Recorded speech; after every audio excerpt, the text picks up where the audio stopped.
नमस्ते। हर हर महादेव। तो आप सबको याद ही होगा कि कल के डेट पे हम लोग जो चैप्टर स्टार्ट किए थे वो कार्मिक नंबर का चैप्टर है। तो कल ऑलरेडी हम लोगों ने ये पढ़ा है कि जो कार्मिक नंबर होते हैं वो 5 कार्मिक नंबर होते हैं।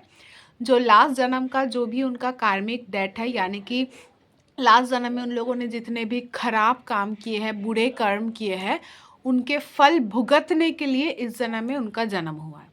तो कल ऑलरेडी 5 कार्मिक नंबर में से एक कार्मिक नंबर जो फर्स्ट है 10, वो ऑलरेडी हम लोगों ने पढ़ लिया था। आज हम लोग पढ़ेंगे जो सेकंड कार्मिक नंबर है, दैट इज़ 13। तो मैं आपको बताना चाहूँगी कि पांचों कार्मिक नंबर में से सबसे अगर कोई खतरनाक कार्मिक नंबर होता है वो 13 होता है। शायद इसीलिए अनलकी 13 बोला जाता है, पता नहीं, ये जस्ट मैंने अपनी बात बताई। तो हाँ, तो मैं जहाँ पे थी कि ये जो कार्मिक नंबर में से जो सेकंड कार्मिक नंबर है दैट इज़ 13। ये यूँ तो आप बोलोगे कि 3+1 करके ये 4 होता है, ये राहु का नंबर है। बट एक चीज़ होता है ना कि जब डबल डिजिट में किसी का जन्म होता है कोई कंपाउंड नंबर में, तो हम लोग सिर्फ पर्सनैलिटी नंबर नहीं देखते हैं, राइट। तो आते हैं 13 पे। जो 13 नंबर पे जिन लोगों का जन्म होता है, इन लोगों का लाइफ बहुत बहुत ज़्यादा स्ट्रगलिंग होता है, बहुत ही ज़्यादा। यूँ तो सारे कार्मिक नंबर्स का होता ही है, बट इन लोगों का सबसे ज़्यादा होता है।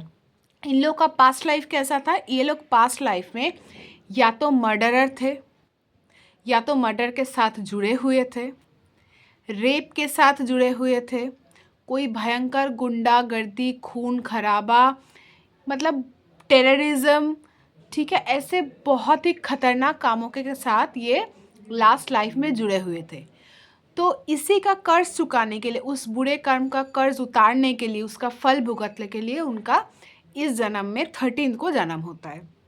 आप लोग चेक कीजिएगा, मेरे बात पे भरोसा करने की कोई ज़रूरत नहीं, आप आसपास में चेक कीजिएगा जिन लोगों का 13 में जन्म होता है। सबसे पहली बात, ये लोग अपने फादर से बहुत ज़्यादा अब्यूज़ड होते हैं। फर्स्ट थिंग हमेशा याद रखिएगा कि ये जो लोग ये कार्मिक 13 पे आके जन्म लेते हैं, मोस्ट ऑफ द केसेस में ये लोग अपने फादर के द्वारा अब्यूज़ड होते हैं। ये इनका लास्ट लाइफ का कार्मिक डेट ये उतार रहे होते हैं। ये तो एक गया, ये तो एक इम्पॉर्टेंट पार्ट गया। इसके अलावा भी इन लोगों के पास ना इस जन्म में भी सेम सिचुएशन क्रिएट होती है। एक होता है ना, ये कर्म, ये बुरे कर्म ना उनको मैग्नेट की तरह खींचते हैं। उनका सिचुएशन ऐसा क्रिएट करते हैं कि उनसे वो काम हो जाए। बट यहीं पे आपको ये न्यूमरोलॉजी से जान के, या आप कोई भी ज्योतिष के विद्या से अगर आप जान पा रहे हो, आप देख पा रहे हो, समझ पा रहे हो, तो आपको यहाँ पे खुद को कंट्रोल करना है। क्योंकि आप एक जन्म के बुरे काम के लिए इस जन्म में कार्मिक डेट उतारने आए हैं। अगर इस जन्म में भी सेम काम करेंगे तो वो नेक्स्ट जन्म में कार्मिक डेट नहीं रहेगा, वो कार्मिक डेट के लूप में आप पड़ जाओगे। लूप इन द सेंस जो इन्फिनिटी होता है, तो वो बैक टू बैक आप उस लूप में, दलदल में फंस जाओगे, जो कि आपको नहीं करना है।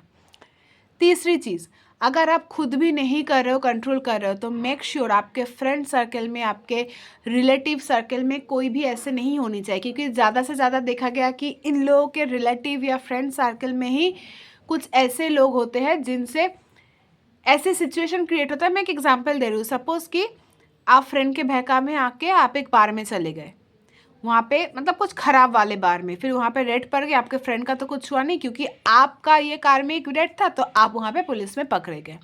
जेल जाने का भी इसमें चांसेस होती है, बहुत सारी कोर्ट कचहरी के केस के चांसेस होते हैं। तो आपके लिए ये रेमेडी है कि आप जितना हो सके अच्छे काम कीजिए।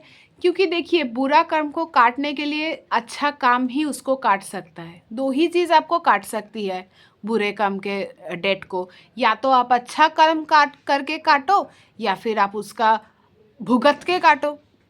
बोलते हैं ना कि ये का भुगतना पड़ता है, तो दो में से एक ही ऑप्शन है। तो भुगतने से अच्छा है कि आप अच्छा काम करो। आपके आसपास किसी के साथ भी अगर गलत हो रहा है तो आप उसके पक्ष में खड़े रहो, उसकी हेल्प करो। इससे आपके खराब कर्म कटते हैं। किसी के साथ अन्याय हो रही है, खराब हो रहा है, उसको न्याय दिलाओ। ये सारी चीज़ें करो, आपकी लाइफ अच्छी होगी। मैं हमेशा एक चीज़ में विश्वास करती हूँ, लास्ट बर्थ का जो बुरे कर्मों का पावर है और इस बर्थ में अगर आप कोई अच्छा काम कर रहे हो, तो ये दोनों अगर मिलाओगे ना, डिफरेंस बहुत आएगी। आज के लिए इतना ही। धन्यवाद। हर हर महादेव।